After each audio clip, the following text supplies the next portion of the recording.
Back when I was a freshman at Taylor University, I was introduced to an experience, and this experience taught me something very valuable.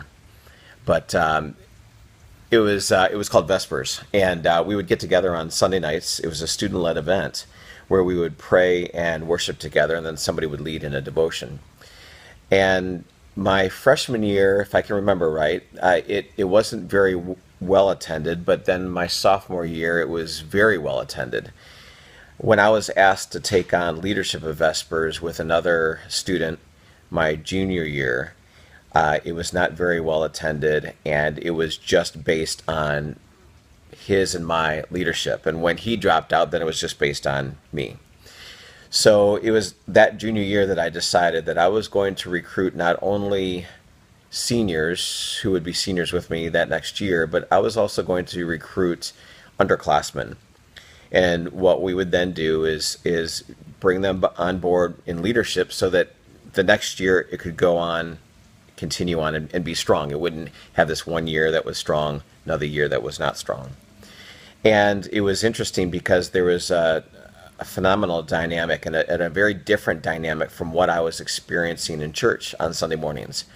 We were going to, or I was going to a church my senior year, and I was getting a little something out of it, but Sunday nights were incredible.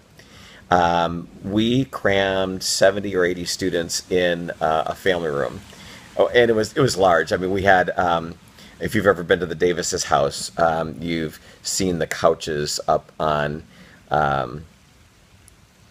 platforms, and we had these all around this one big room. So it used to be an old bank, and so this house, it had its lobby was the living room. So we had 70 or 80 students there, and it was becoming so popular that we actually had another Christian university that students were coming over and worshiping and praying with us. And so the dynamic was that we would get together and worship together and pray together. And what we would do is when we prayed together, we would ask if anybody had something they wanted prayer for, and then we would ask somebody to pray for it right then and there. And then someone would share in a devotion that night. And I can't tell you how many times over and over and over again on those Sunday nights I experienced the power of God in such a real and vital way. And how little times I actually had experienced that same vitality on a Sunday morning. And I think it was just the dynamic. We were crammed into a living room, huddled together, and not in straight benches looking ahead at one person. There were a variety of people involved in playing guitars and singing, and a couple of people sharing, and all of us praying for one another. It was incredible. This is an experience that I, in a sense, want to relive on Wednesday nights. My hope is that when we come together that we will pray. Prayer will not be an afterthought, but we will pray. Jesus said, all authority in heaven and on earth has been given to me, and so I want to pray knowing that he has jurisdiction to do whatever he wants, wherever he wants, whenever he wants, and in whomever he wants. And so I want to pray, and not just pray to do something for him, but to be with him. And so I really want us to pray. But there's also a dynamic that I see missing sometimes in Bible studies. To be honest, I'm kind of tired of sitting around a circle and just talking about the Word and not taking the Word out more to people the Lord is leading us to, the Lord is working in. And so I really want there to be a sense of mission, that we would actually go and do the work of the ministry together. So we would pray and we would go, and we would go make disciples. We're not going just to build friendships or going just to meet needs. We're going to make disciples. Go disciple all nations. And as we're doing that, Jesus said, teach them to obey everything I have commanded. So we would pray, we would go, but then we would teach each other, that there would be this dynamic of teaching one another in our group as well, that you wouldn't just hear from me, but you would hear from one another. And And then also the dynamic about teaching is this.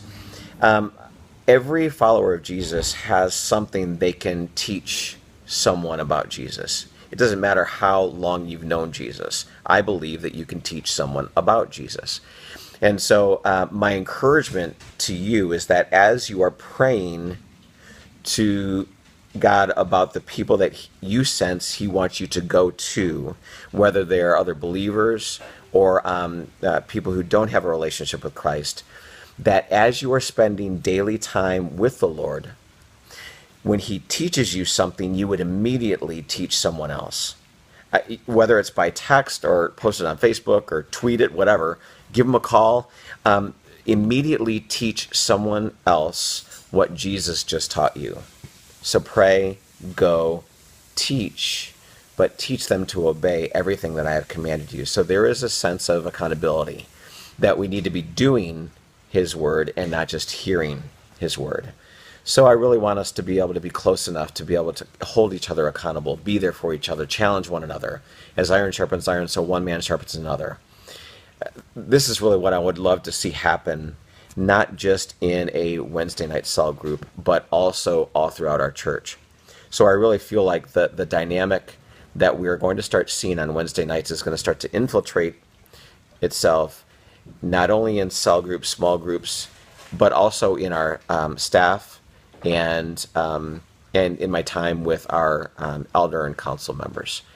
So my challenge to you is to memorize the Great Commission, but memorize it in context. Begin with verse 16, because Jesus is telling his disciples, telling 11 disciples that he gathers on a mountain, and he tells these 11 disciples to go make disciples. Disciples making disciples. Be one and make one. So memorize the Great Commission, and then be able to explain it so that you can teach those four dynamics of the Great Commission: to pray, to go, to teach, and to do. That's what I want to be held accountable to as a man, as a leader of my own family, but then also in our time together on Wednesday nights and all throughout our church, just that we would really, truly pray, and that we would go to those the Lord is sending us to, and that we would teach immediately what the Lord is teaching us, and that we would put into practice his words, that we would do Jesus' words and not just study his words. That's it.